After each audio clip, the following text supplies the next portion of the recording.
അസ്സലാമു അലൈക്കും വറഹ്മത്തുള്ളാഹി വബറകാതുഹു. നമസ്കാരത്തിന് വേണ്ടിയുള്ള ഖിയാം അഥവാ നൃത്തത്തിലാണ് നാം. ഈ നൃത്തത്തിൽ നാം ഓർക്കേണ്ട വളരെ പ്രധാനപ്പെട്ട കാര്യമാണ് നാം ഇന്നലെ മനസ്സിലാക്കിയത്.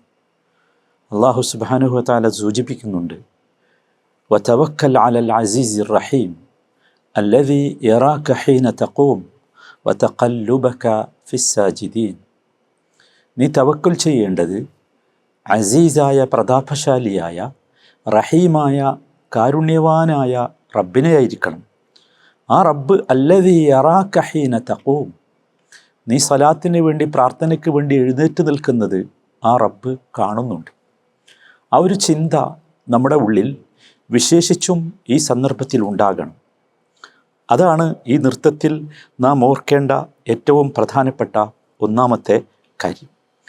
ഇനി നമസ്കാരത്തിലേക്കുള്ള നൃത്തമാകുമ്പോൾ ആ നമസ്കാരത്തിലേക്ക് പ്രവേശിക്കുന്നതിന് മുമ്പ് ആവശ്യമായ ശുദ്ധീകരണങ്ങൾ വേണം.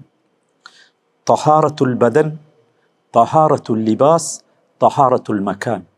3 ശുദ്ധീകരണങ്ങളാണ് വേണ്ടത്. ഒന്നാമത്തേത് തഹാറത്തുൽ ബദൻ, ശരീരം ശുദ്ധിയാകണം. നമുക്കറിയാം, ഇസ്ലാമിക നിയമമനുസരിച്ച്, കർമ്മശാസ്ത്ര നിയമമനുസരിച്ച് നാം ചെറിയ അശുദ്ധിയിൽ നിന്നും വലിയ അശുദ്ധിയിൽ നിന്നും ശുദ്ധമാകണം. ഹദസുൽ അസ്ഗർ, ഹദസുൽ അക്ബർ, രണ്ടിൽ നിന്നും ശുദ്ധിയാകണം. വലിയ അശുദ്ധിയിൽ നിന്ന് ശുദ്ധിയാകാൻ കുളി നടത്തണം. ചെറിയ അശുദ്ധിയാണെങ്കിൽ അതിൽ നിന്ന് ശുദ്ധിയാകാൻ വേണ്ടത് വുദു ആണ്. നമസ്കാരത്തിന് വിശേഷിച്ച് വേണ്ട ശാരീരികമായ വൃത്തി ശുദ്ധി എന്ന് പറയുന്നത് യഥാർത്ഥത്തിൽ ഈ ശുദ്ധിയാണ്. അതോടൊപ്പം നമ്മുടെ ഹൃദയം ശുദ്ധമായിരിക്കണം. നമ്മുടെ മനസ്സ് എല്ലാത്തരം മാലിന്യങ്ങളിൽ നിന്നും മുക്തമായിരിക്കണം. വുദു ചെയ്യുമ്പോൾ യഥാർത്ഥത്തിൽ സംഭവിക്കുന്നത്, സഹോദരങ്ങളെ, നമ്മൾ ചിന്തിക്കണം.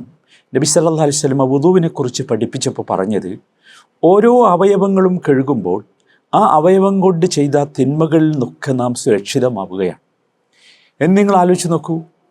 അവസാനം ഈ വുദുവിന് ശേഷം നബി സല്ലല്ലാഹു അലൈഹി വസല്ലം ഒരു പ്രാർത്ഥന പഠിപ്പിച്ചല്ലോ. അതിൽ അവസാനം നിങ്ങൾ ആലോചിച്ച് നോക്കൂ, അല്ലാഹുമ്മ ജഅൽനി മിനൽ തവ്വാബീൻ വജഅൽനി മിനൽ മുതതഹിരീൻ. 2 കാര്യം പറഞ്ഞു. അല്ലാഹുവേ, എന്നെ നീ തൗബ ലഭിക്കുന്നവരുടെ കൂട്ടത്തിൽ, പശ്ചാത്താപം സ്വീകരിച്ചവരുടെ കൂട്ടത്തിൽ എന്നെ ഉൾപ്പെടുത്തണം.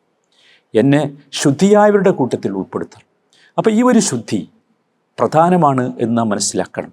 ശാരീരിക ശുദ്ധിയിൽപ്പെട്ടതാണ് അത് എന്നതുകൊണ്ടാണ് ഞാനത് സൂചിപ്പിച്ചത്. രണ്ടാമത്തേത് തഹാറത്തുൽ ലിബാസ്, ധരിക്കുന്ന വസ്ത്രം മനോഹരമായിരിക്കണം എന്ന് നമ്മൾ ഇന്നലെ പഠിപ്പിച്ചു. ഖുദൂ സീനതക്കും ഇൻദ കുല്ലി മസ്ജിദിൻ എന്ന് പറഞ്ഞു. ആ സീനത്ത് എന്നതുകൊണ്ട് ഉദ്ദേശിക്കുന്നത് വൃത്തിയും വെടിപ്പും, അതോടൊപ്പം ഔറത്ത് മറക്കുന്നതാവുക വസ്ത്രം എന്നതാണ്. ഔറത്ത് നമുക്കെല്ലാവർക്കും അറിയാം, സ്ത്രീകളുടെയും പുരുഷന്മാരുടെയും ഔറത്ത് എന്താകുന്നു എന്ന്. സ്ത്രീകളുടെ ഔറത്തിൽ പ്രത്യേകം ശ്രദ്ധിക്കേണ്ടത് അവരുടെ മുഖവും മുൻകൈയും ഒഴികെയുള്ളതെല്ലാം ഔറത്താണ്. എല്ലാം മറക്കണം. കാൽപാദങ്ങൾ പോലും മറക്കണം.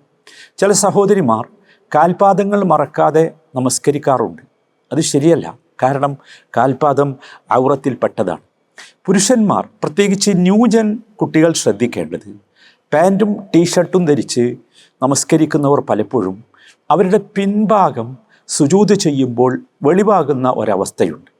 ഇത് പ്രത്യേകിച്ച് ശ്രദ്ധിക്കേണ്ട വളരെ പ്രധാനപ്പെട്ട ഒരു കാര്യമാണ്. നോക്കൂ, വളരെ ഇടുങ്ങിയ വസ്ത്രം സ്ത്രീയായാലും പുരുഷനായാലും ധരിക്കരുത്. അത് നമസ്കാരത്തിൻ്റെ ആയാസത്തിന് പ്രയാസമായിരിക്കും. സുജൂദൊക്കെ യഥാർത്ഥത്തിൽ നമുക്ക് ആയാസത്തോടു കൂടി ചെയ്യേണ്ട ഒരു കർമ്മമാണ്. അപ്പോൾ അത് പ്രത്യേകം ശ്രദ്ധിക്കണം. അതാണ് വസ്ത്രത്തിൻ്റെ വിഷയത്തിൽ പറയാനുള്ളത്. അതോടൊപ്പം ശ്രദ്ധിക്കേണ്ടത് ജീവികളുടെ ഫോട്ടോ, ചിത്രം, ഇതൊന്നും പതിപ്പിച്ച വസ്ത്രം ധരിച്ച് നമസ്കരിക്കാൻ പാടില്ല. അത് പ്രത്യേകം ശ്രദ്ധിക്കേണ്ടതാണ്. പലപ്പോഴും പല കളിക്കാരുടെയൊക്കെ ചിത്രമുള്ള ഷർട്ട്, ടീഷർട്ടൊക്കെ ഇട്ട ആളുകൾ വരാറുണ്ട്. അല്ലെങ്കിൽ ഏതെങ്കിലും ജീവിയുടെയൊക്കെ. ഇതൊന്നും ഒരിക്കലും പാടില്ല. നോക്കൂ, നമ്മൾ നമസ്കരിക്കുന്ന വിരിപ്പിൽ നമുക്ക് ചിത്രങ്ങൾ വിരോധമില്ല, അല്ലെങ്കിൽ രൂപങ്ങൾ വിരോധമില്ല. പക്ഷേ ഒരിക്കലും നമ്മുടെ വസ്ത്രത്തിൽ അതുണ്ടാകാൻ പാടില്ല. അത് പ്രത്യേകം ശ്രദ്ധിക്കണം. വസ്ത്രത്തിലും അതുപോലെ തന്നെ ഈ ഒരു കാര്യം പ്രത്യേകം വളരെ പ്രധാനമായി ശ്രദ്ധിക്കേണ്ട ഒന്നാണ്.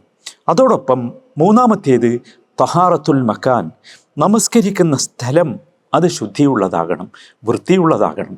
അപ്പോൾ ആ ശുദ്ധി വൃത്തി എന്ന് പറയുമ്പോൾ ഇന്ന് നമ്മൾ സാധാരണ നമസ്കരിക്കാൻ ഉപയോഗിക്കുന്ന സ്ഥലമൊക്കെ അങ്ങനെയാണ്. പക്ഷേ പലപ്പോഴും പുറത്തെവിടെയെങ്കിലും നമസ്കരിക്കേണ്ടി വരുമ്പോൾ നമ്മൾ ശ്രദ്ധിക്കേണ്ടത് നജസ് അഥവാ അഴുക്കില്ലാത്ത സ്ഥലം തിരഞ്ഞെടുക്കണം. അത് പ്രത്യേകം ശ്രദ്ധിക്കണം. പള്ളികളിലോ അല്ലെങ്കിൽ മറ്റുള്ള സ്ഥലങ്ങളിലോ ഒക്കെ നമ്മൾ മുസല്ലയിലാണ് നമസ്കരിക്കാറുള്ളത്. അത് മതി, അത് വൃത്തിയുള്ളതാണ്. പുറത്ത് നമസ്കരിക്കുമ്പോൾ പ്രത്യേകിച്ച് ആ കാര്യം ശ്രദ്ധിക്കണം. ഇത് വളരെ പ്രധാനപ്പെട്ട ഒരു സംഗതിയാണ്. അപ്പോൾ 3 സംഗതികളിൽ നിന്നുള്ള ശുദ്ധീകരണം ഉണ്ടാകണം നമസ്കാരത്തിന് വേണ്ടി ഒരുങ്ങുമ്പോൾ എന്നർത്ഥം. ശരീരം ശുദ്ധിയാകണം, വസ്ത്രം നല്ലതാകണം, ശുദ്ധിയാകണം, അതുപോലെ നമസ്കരിക്കുന്ന സ്ഥലവും ശുദ്ധിയാകണം. ഈ ശുദ്ധിയോടുകൂടിയാണ് നാം അള്ളാഹുവിൻ്റെ മുമ്പിൽ നിൽക്കുന്നത് എന്ന ഒരു ബോധം നമ്മുടെ ഉള്ളിൽ ഉണ്ടാവുകയും വേണം. അപ്പോഴാണ് നമ്മുടെ നമസ്കാരം ശരിയാകുന്നത്. അള്ളാഹു സ്വീകരിക്കുമാറാകട്ടെ.